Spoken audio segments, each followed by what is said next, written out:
few weeks ago, the Des Moines Register quoted that Governor Culver's approval rating, man, it's even lower than Obama's, 36%. Sounds like to me, most people now are not too happy with our governor. Well, I think people in Iowa, I think the message is coming through. I think people understand that we have $1 billion deficit, and we saw it coming for 2 years. I think people understand that bonding out $1.6 billion over 20 years and depending on casino money to pay it off is not a solid economic plan. And Tom summed it up very well. We can go through, project and bill after bill after bill and decision where there's just a fundamental lack of leadership. I mean, I never thought I would think of Governor Vilsack as the good old days, but it's that bad.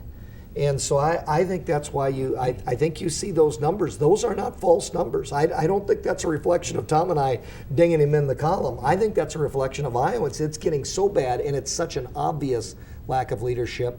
But you know, that governor can only do what a Democratic legislature gives him. So I still think you've got some fundamental issues. Whenever you have one party that it has complete control of government, you have every mistake is compounded threefold. And we don't have that check where if the House was Republican and the Senate was Democrat, then there'd be a check, it would stop, and you have a conversation. You just runs right through. So I think the deficits that Governor Culver has is made worse by not having that natural stopgap. All we have is the bully pulpit in many cases. It seems like Americans really like government that, is check. One party's in charge of one, I mean, look at Clinton, in 94. Ronald Reagan. Yes, and Governor Culver's a nice guy. Without a doubt, he's a decent individual. He's doing what he believes is right for the state.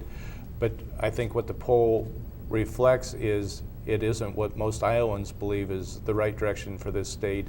And I think Governor Culver has made two drastic errors. One is with some of the people that he has surrounded himself with, especially in his office. They were young politicos and they didn't really have any experience in governing. Kind of sounds like Washington right now. Yes, it does. And the other thing is that even though that personally I think Governor Culver is a nice guy, he is not a leader. And he has showed that time and time and time again. And right now what this state drastically needs is someone to lead the state. Would it be fair to say that Governor Culver really inherited a big mess from Governor Vilsack? I guess I wouldn't frame it that way, Bob, because the downturn that made things worse was not the primary cause of the fiscal situation we're in. It was a 17, and that's not Republican figures, that's the state auditor and the nonpartisan legislative services agency, the 17% increase in spending that was just boldly made despite all of us saying, don't do this.